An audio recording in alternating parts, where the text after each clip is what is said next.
What's up, everybody?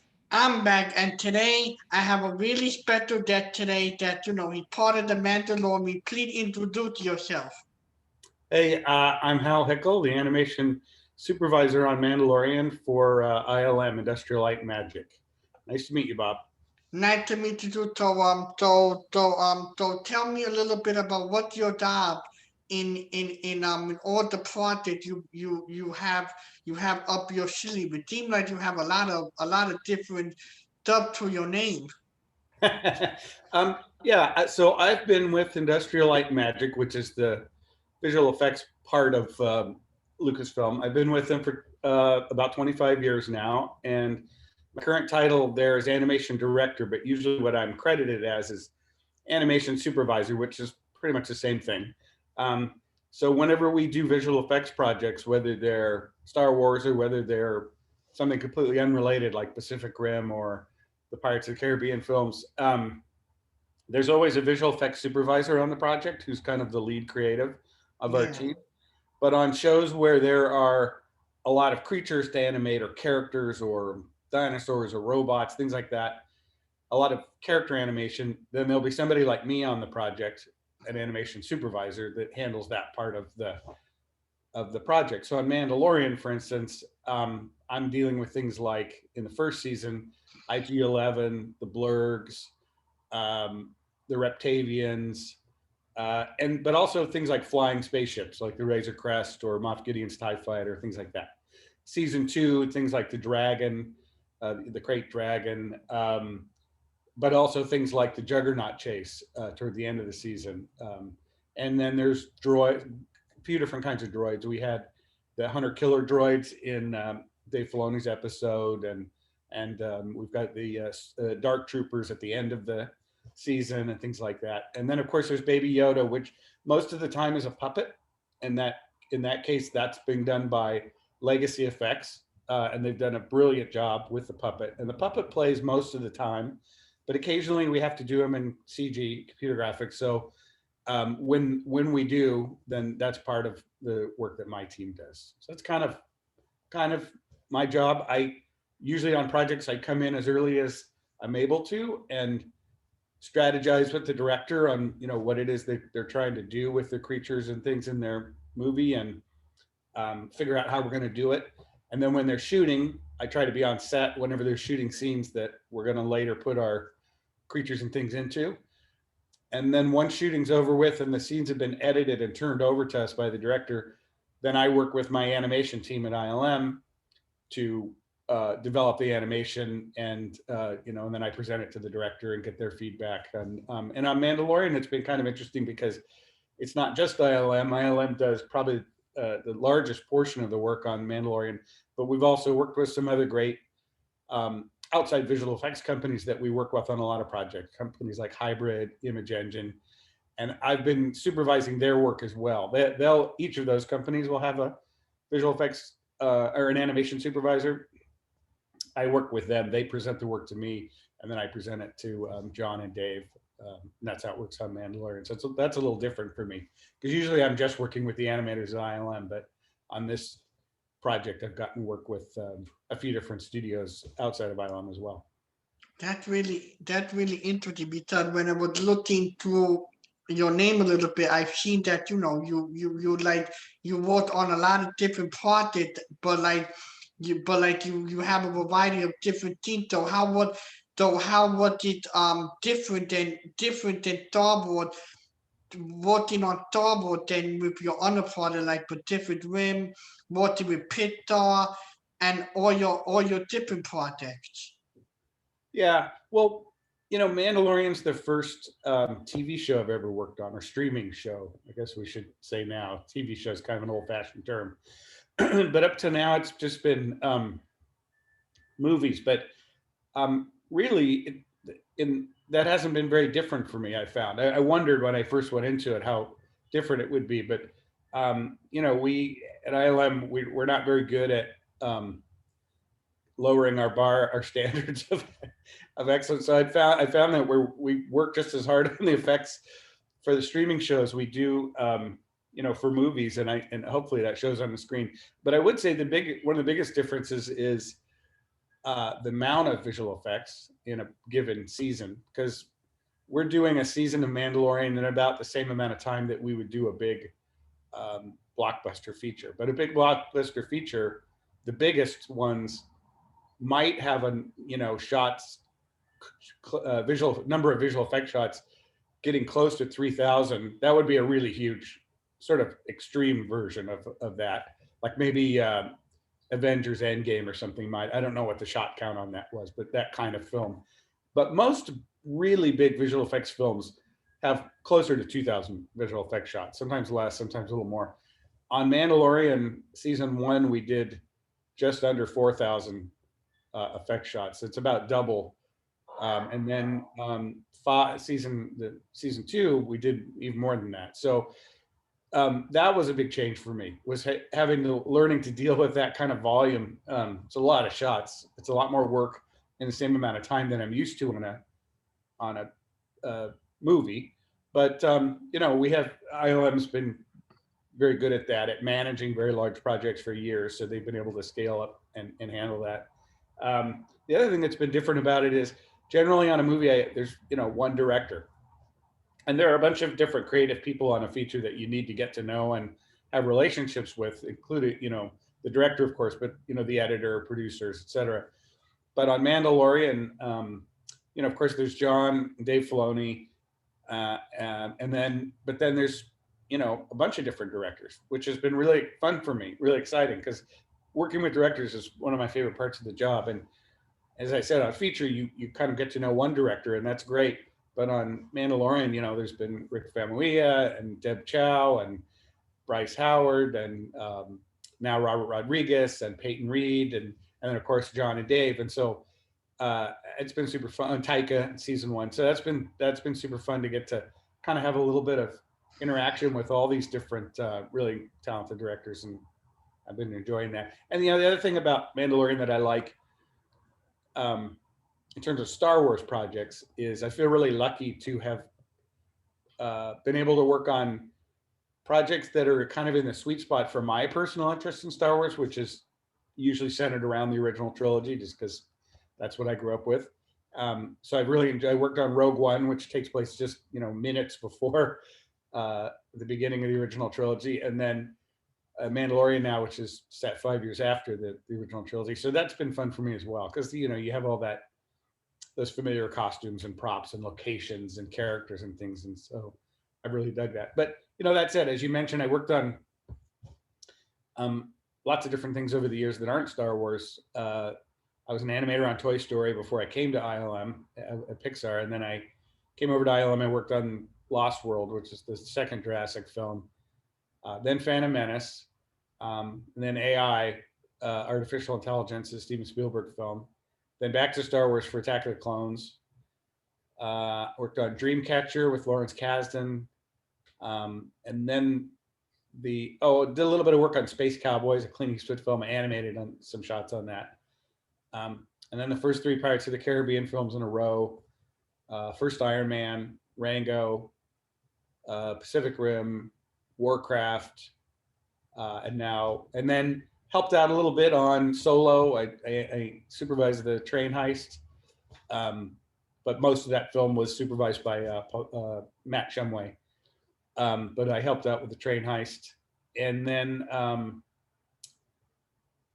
what else? And then Mandalorian. And my life has been all Mandalorian for the last couple of years. So, but a pretty good run. I think I've been lucky. Worked with a lot of good directors. A few of them being, people I dreamed of working with when I was a kid. Like George Lucas and Steven Spielberg and Lawrence Kasdan.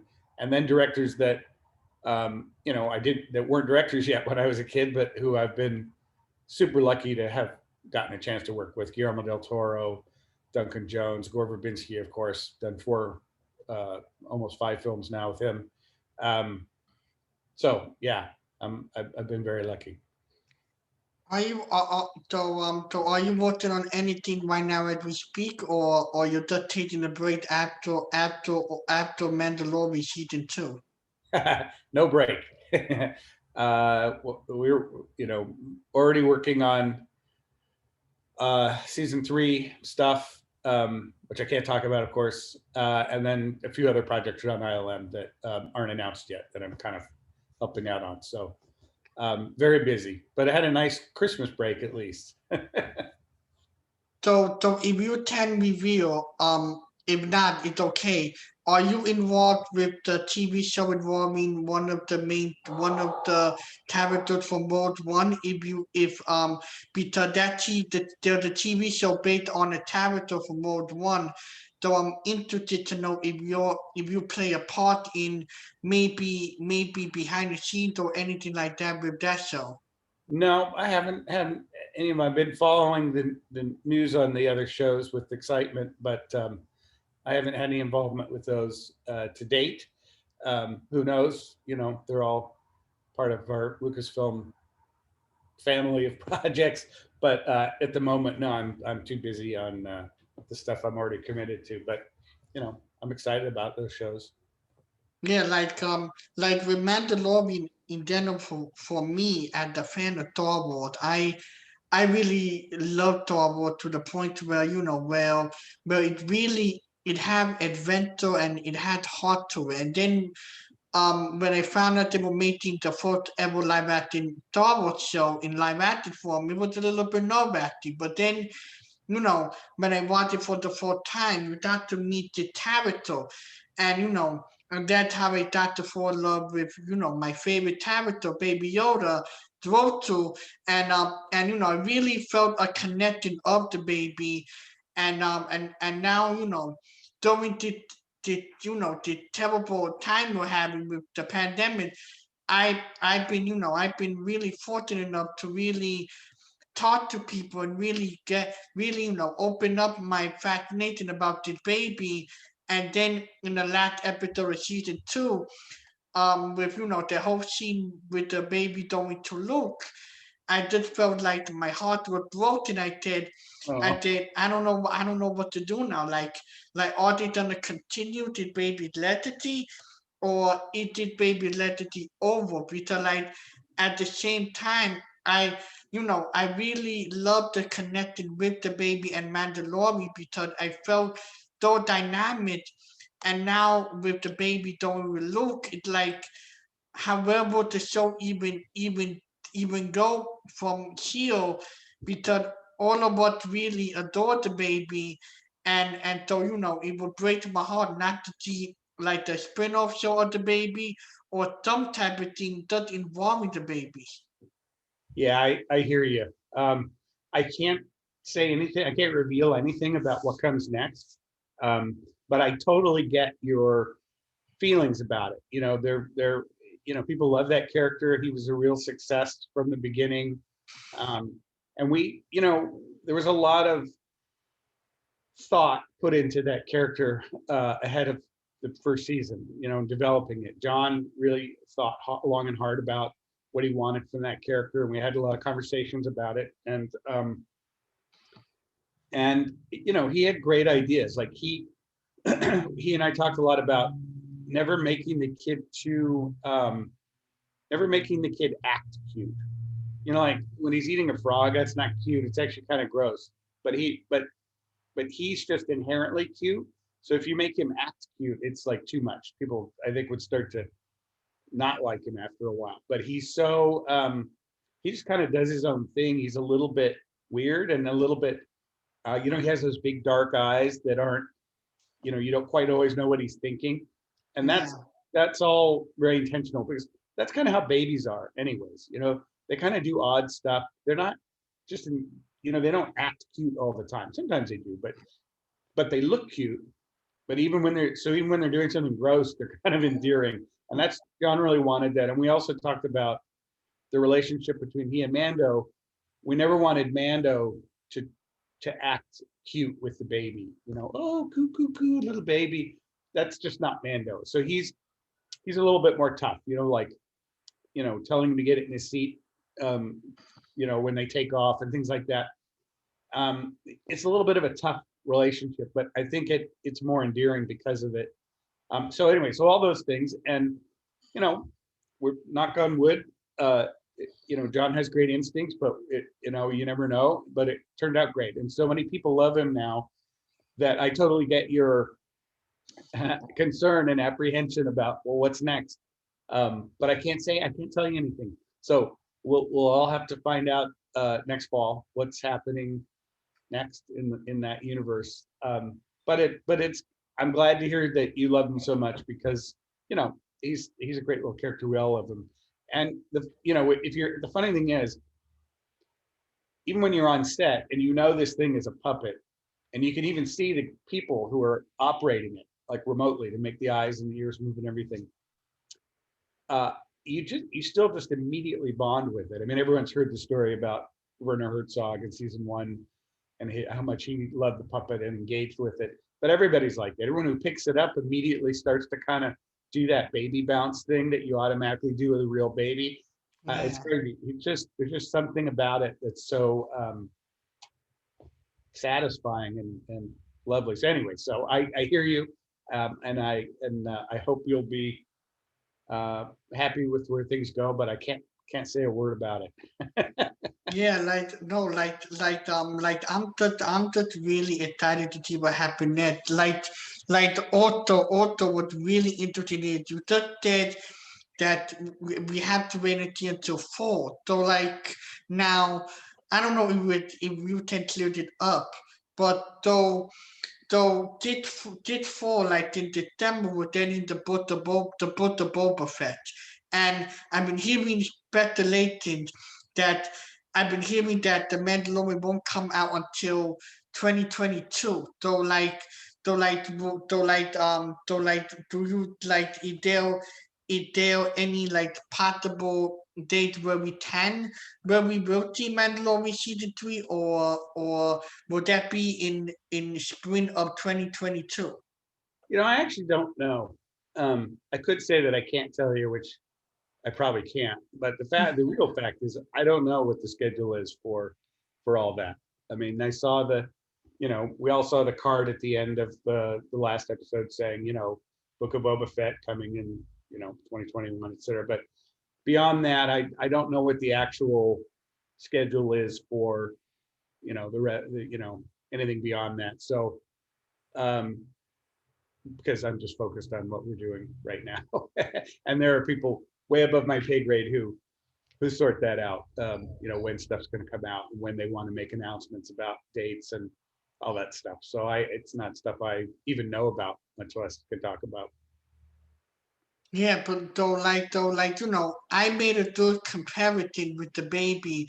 Though I've been watching the show on Disney Plus toward the dinosaur. It's the old sitcom from it's from Jim Henson, the one that does the Muppet. So Yeah. there's a character named the baby Sinclair. So I made the comparison, and it said this baby is very similar to Baby Yoda because they both have the chemistry of bringing the audience together, and just having making the audience have fun and having some type of element of happiness. And so I made that comparison, and I wanted to bring that up because I wanted to know your opinion because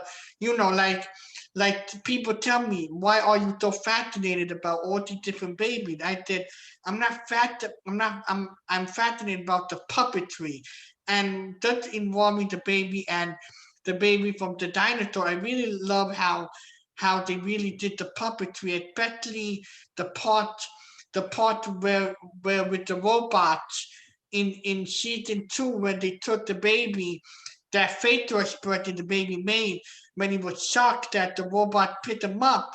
It just felt like you were invested, and you didn't want it to leave the baby.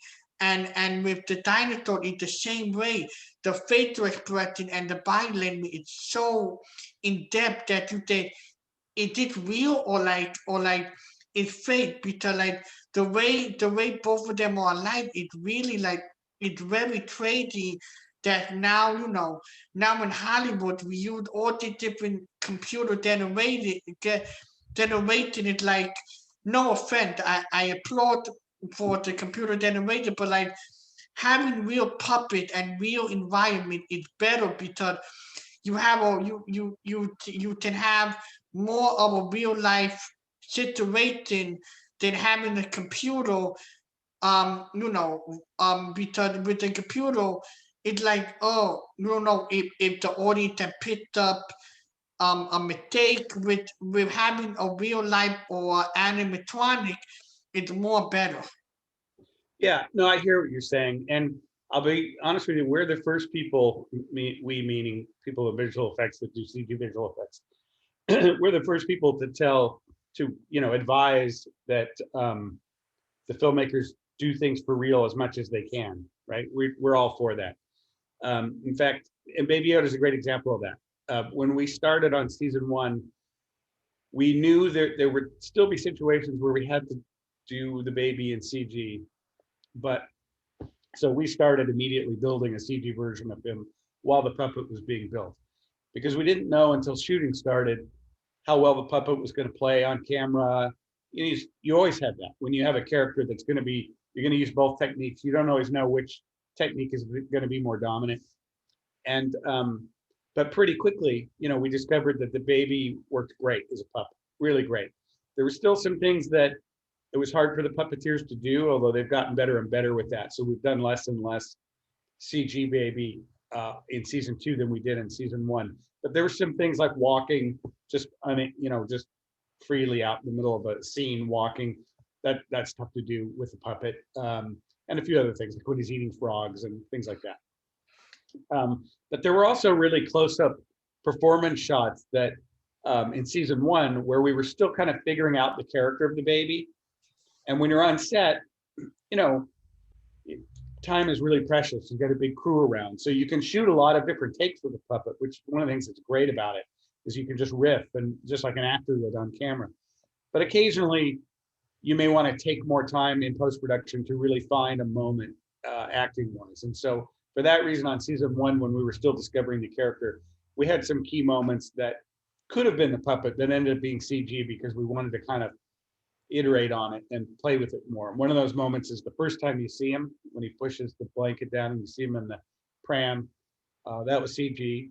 When he uses the force for the first time, the close-up of him using the force, things like that. And then, of course, as I said, if he was walking like down the ramp or at Quill's ranch, when he's eating the frog, those shots were CG. But the majority of the time it was the puppet, because the puppet worked fabulously. The puppeteers are brilliant. And as you were saying, the actors can just interact directly with it. It's right there in front of them and they can respond to it. And so since the puppeteers only got better and they only increased the capabilities of the puppet as we were going into season 2, for that reason, we've had to do less and less CG version of the baby. Mostly it's even more puppet now than it was in the first season. But there are still times when, for a variety of reasons, we need to go CG. And you mentioned the moment where the dark troopers grab him. Pretty much from the moment he falls asleep on the rock to when they take him up and fly, he's CG. I think there's one puppet shot in there just as he's waking up that worked in the cut. And the reason those shots all became CG was a couple different things. One is that the dark troopers are CG, and so for that moment where they grab him and fly up in the air, of course, those shots, it made sense for the baby to be CG. But the reason he's CG when he's sleeping on the rock and waking up is just because on the day, we hadn't quite figured out yet how we wanted him to sleep on the rock, and we sort of figured that out later. And there's a shot actually after that in the last, it's in the scene where Moff Gideon enters the cell where he's keeping Grogu, and Grogu is throwing around the stormtroopers. Oh, yeah. And then they hit him with a stun gun, and he kind of slides over on his side and goes to sleep. And John and Robert both really liked that action and that pose for sleeping. So we actually sort of looked at that puppet. That's the puppet. We looked at that puppet performance and we kind of copied it with our CG animation in the scene on the rock. So when he gets tired after he's done communicating with the Force, we had him kind of, fall asleep on his side in a similar way that he did in that other scene, because we liked so much what the puppeteers had done in that scene. But because we hadn't done that on the day with the puppet on the rock, those shots had to be CG. So he when he's going to sleep, when he's laying there, when he first wakes up. And then again, there's one quick shot after he wakes up when he kind of turns his head where it's the puppet, because that piece worked well with what we were doing with the CG animation. But anyways, just to say that, it's still all a combination of techniques, and we're not precious about it. If we all agree that a practical effect, meaning a puppet or a model or whatever, is going to be a better solution for a shot than CG, we're happy to do it that way. We want to do it that way. So, because you're right, there are a bunch of advantages of old techniques that,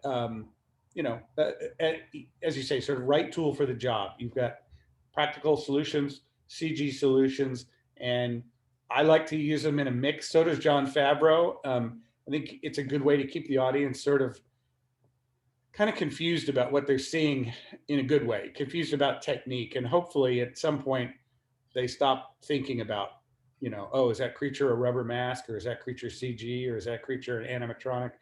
You kind of don't really want the audience thinking about that stuff while they're watching the show. You just want them to be absorbed in the story. But it's okay if in the back of their mind that's sort of going on, like, and they're kind of wondering, well, what's that? Is that? And if you can kind of keep them confused about the techniques, then I think it preserves the sense of wonder a little bit better than if they just know for sure, oh, that's computer animation, or oh, that's a rubber mask. They kind of don't, like the Corn are a good example of that. The Corn with their tentacles, again, some really great masks were done for most of the Corn that play quite a bit of the time. But when we need those tentacles to do things, like when we get into a hero close-up of one of those guys talking, we've either done tentacle replacement with CG, or in many cases, we replaced the whole head because we wanted to do a bunch of different things with the skin and stuff. So those guys are another great example of using both techniques, and hopefully the audience doesn't know when they're looking at one versus the other. And we, can just kind of keep a seamless sort of illusion without, people having to think too hard about what they're seeing.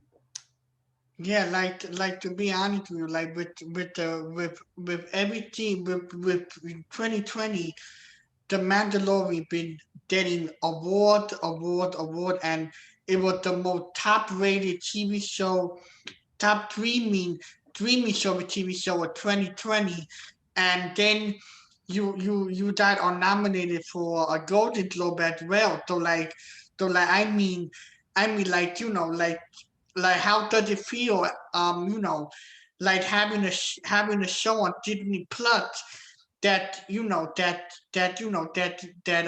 I thought would be like, I would love it. I didn't know what to expect, but now with the show that is so much appreciation, you know, where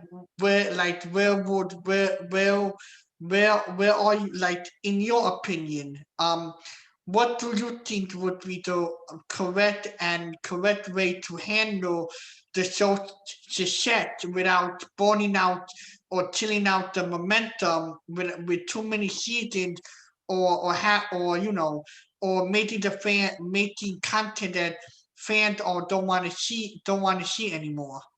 Yeah, it's, I think it's a good question. And obviously I'm sure that's something John is thinking a lot about, where to take the show, how to keep it fresh, how to keep meeting higher and higher levels of expectations. Because, with season one, expectations were fairly low. People didn't know what to expect.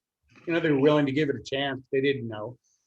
And, big success. People loved it, a lot of buzz.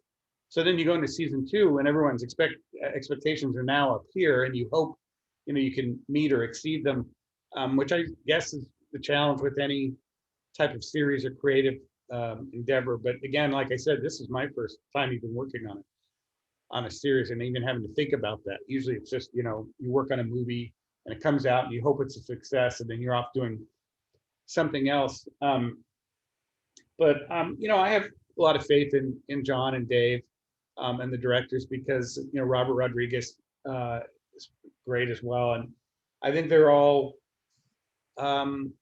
they have a great sense of, well, clearly Dave and John, but I'm seeing now Robert as well, have a great not just familiarity but history with Star Wars, and a good sense of what the show is, because it was never meant to compete with the big saga main chapter films. That's one type of Star Wars, and we like that, and that's a thing.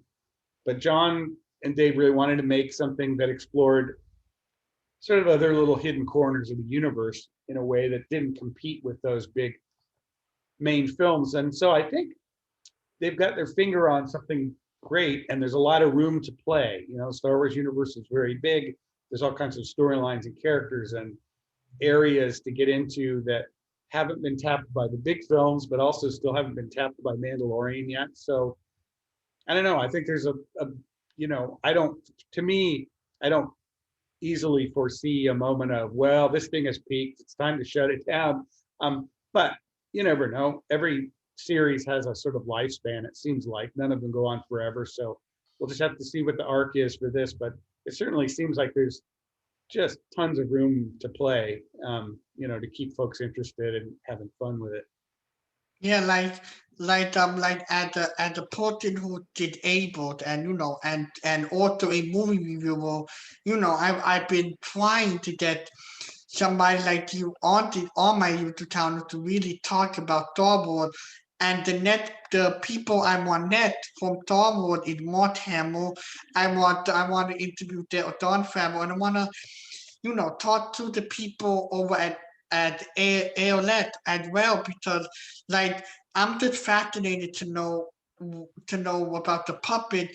And I don't know if if you have any connectivity to, like, I'm trying to get my name out there in entertainment, because I am disabled, and I really wanna focus on the positivity with Hollywood, and really interview different people, not just ask them the same question that everybody else asks them. I want to ask them unique questions, and questions that are outside of the box, and really get a conversation going, and really you know expand my people threaten, like, oh, what do you what was it like watching on the show, that or simple threat. I want to add the hard threat. I want to get to the point, not simple threat. So like that, so like with with me, it would be really good to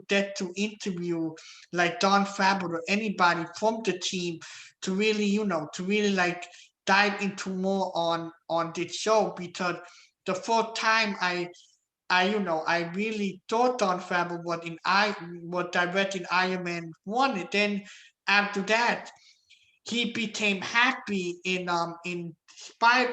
Marvel with Spider-Man, and now he's working on Star Wars. So like getting to interview him would be like that's like a dream come true, and talking to other people in Star Wars would be also really good, because like because we need somebody like to me to really to just put the boundary, but in a positive way, and really just like not add the same question, and make it add add positive, because some of the interviewers, they wanna know the doctor, they wanna know, oh, what the behind it, oh, what there any drama. No, like I wanna know all the positive elements. I appreciate that, Bob. I really do. And I'm enjoying being on your show. As for getting John on, I don't know. That's out of my hands, but never say never. I mean, I'll keep my fingers crossed for you. John, those guys are busier than I can even understand. I feel like, when we were making season 1 of Mandalorian, at the same time, John was directing uh, Lion King.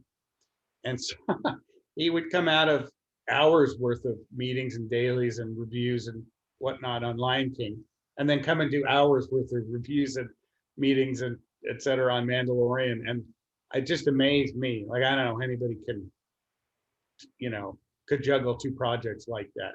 It's just seems crazy.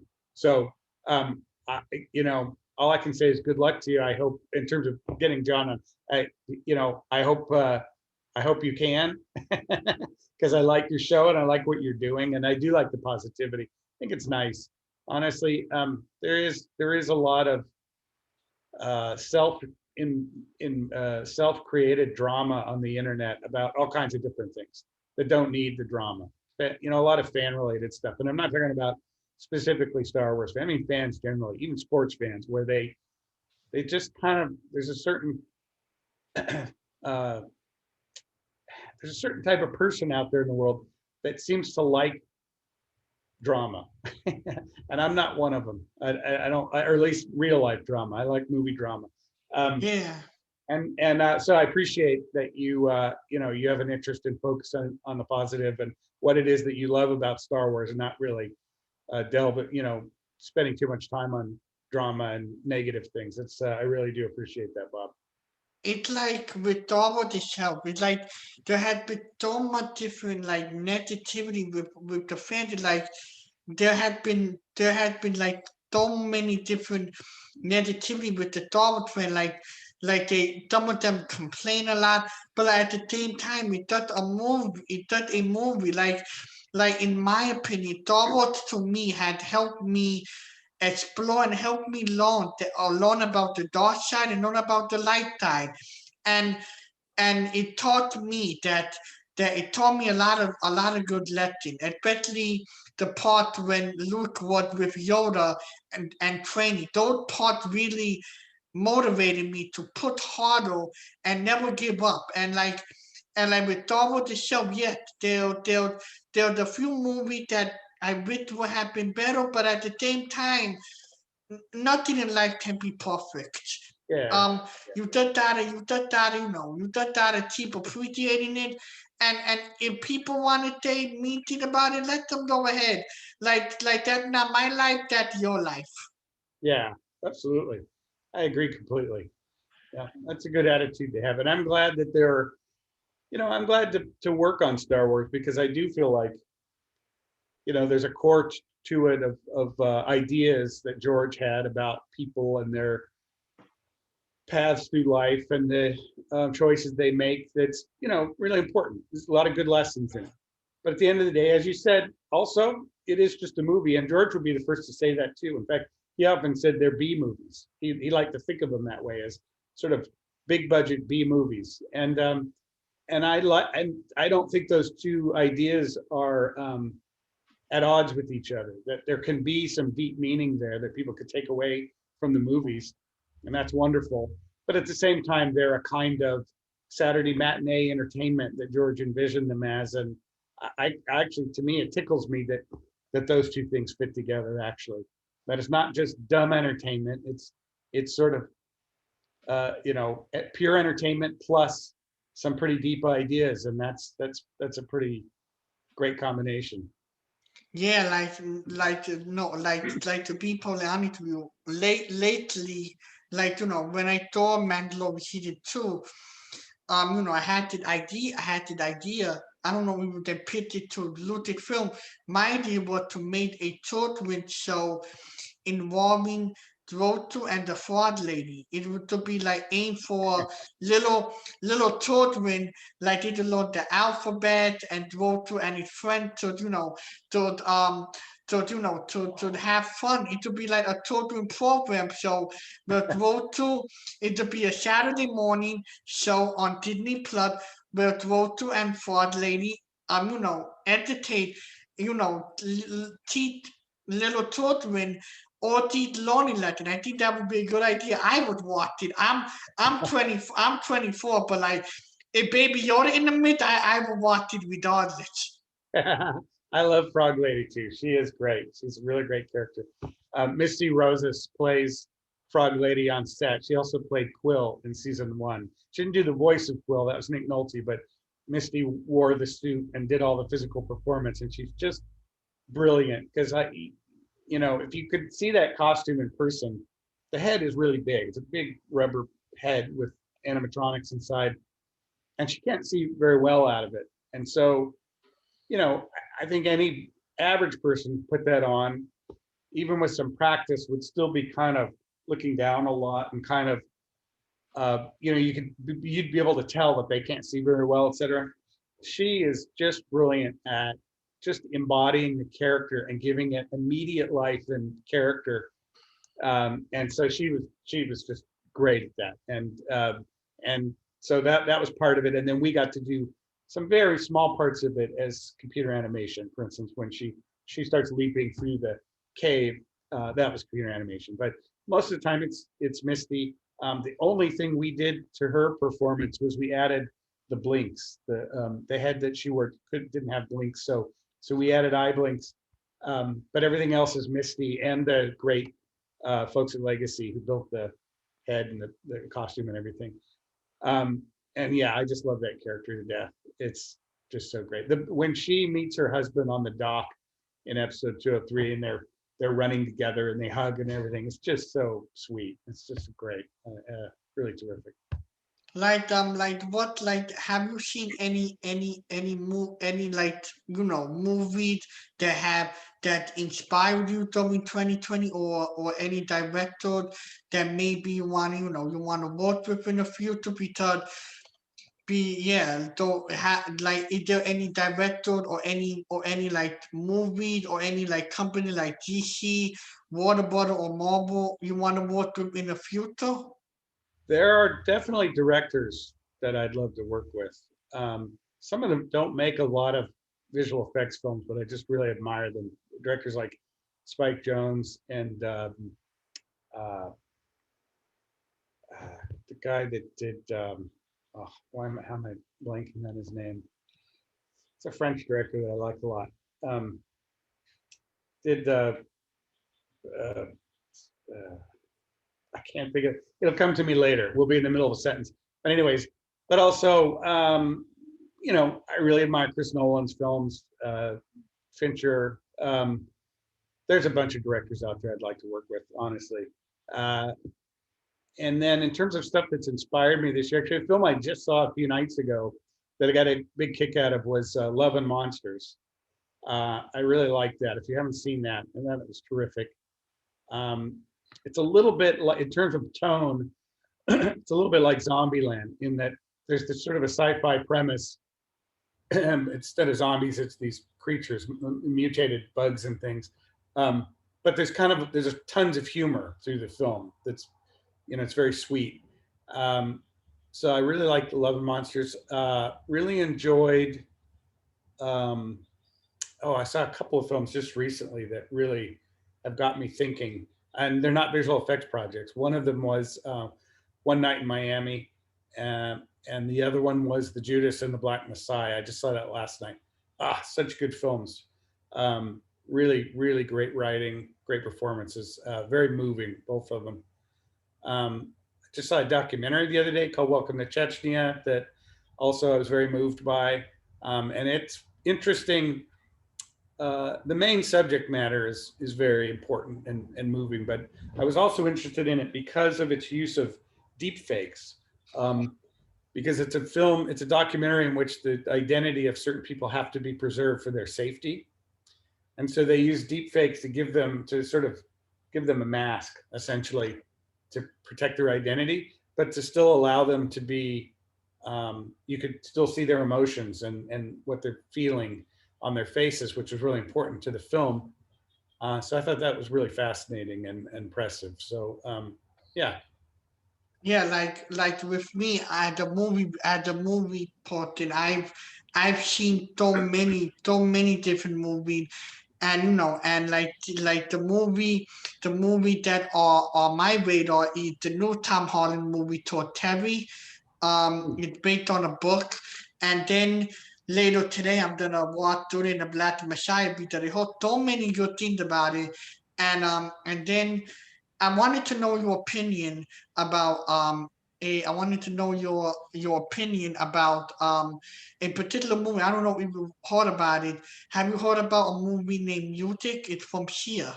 So have you heard about anything about, so the movie is interpreting the disabled community in a really negative light. So how to, like, in a fandom, how do you feel?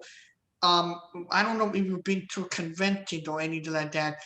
What do you think about the disabled community in the fan base did, and and anybody who's watching it? What do you say to them about like or the fandom involving the disabled community, and how can the movie or TV show, relate to the person who is disabled or have, you know, some type of medical issue.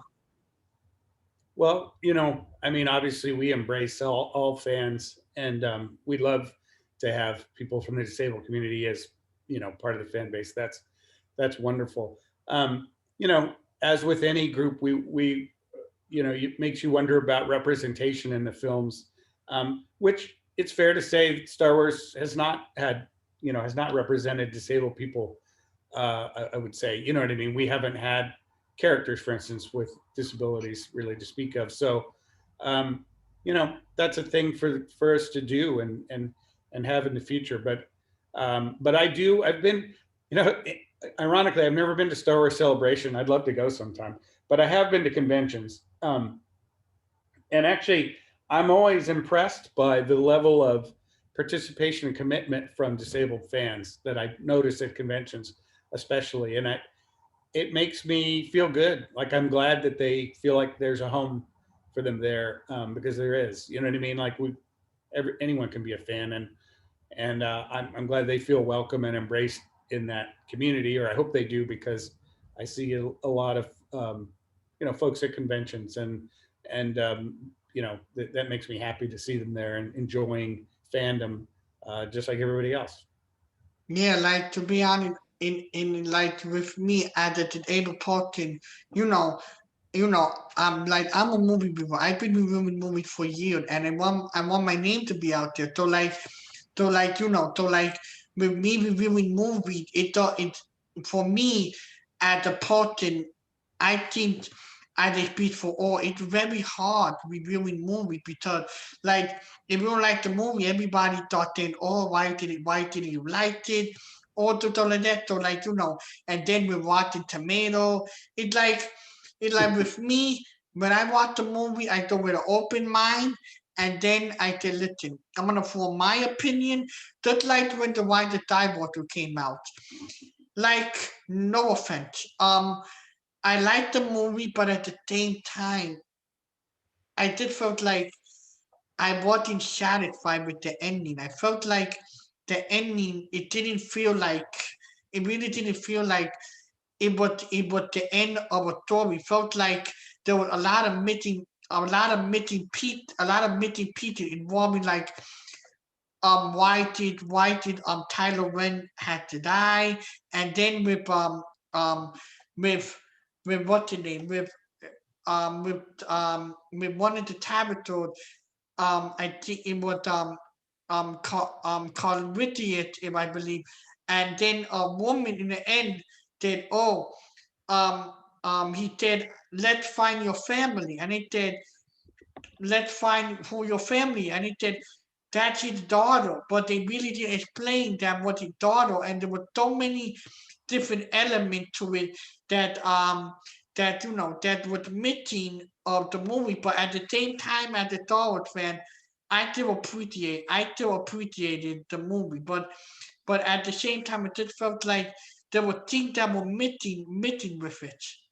Yeah, and that's fair. I hear you. I've got across all the Star Wars films, I don't love them all equally. There's definitely Star Wars films that I love more than others, and so that's fair. And yeah, I mean, I think everyone is meant to go out and watch the films and have their own unique experience with them. And some people like this film better or that film better, or you know what I mean. So your opinion is 100% valid, and it's yours. And I like that you say you go into movies, you try to go in open minded, and I think that's harder and harder these days because everyone's out there expressing an opinion, as is their right on on social media and all that. But it's hard to not hear all that noise before you go see a film. And so I think to the extent that people are able to do that and just sort of not listen and not hear spoilers and not hear opinions and then just go see it and have their own feelings about it he's good.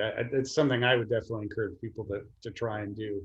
Um, I find honestly, there's so many things that that play into whether or not I end up liking the movie that have nothing to do with the movie. Like, what kind of mood am I in before I even go to the theater and things like that. And I try to be all, detached and intellectual about it, so I'm not dragging something I'm angry about from 2 hours earlier in my day into seeing a movie. But I'm human, and there have been movies where I've come out and I'm thinking meh, and then 2 months later, I think, I'm going to give that movie another shot. I'm not sure I was being fair, and I'll go back and watch it again. And there's been times where my mind has been changed because I realized that what I was criticizing it on wasn't really valid.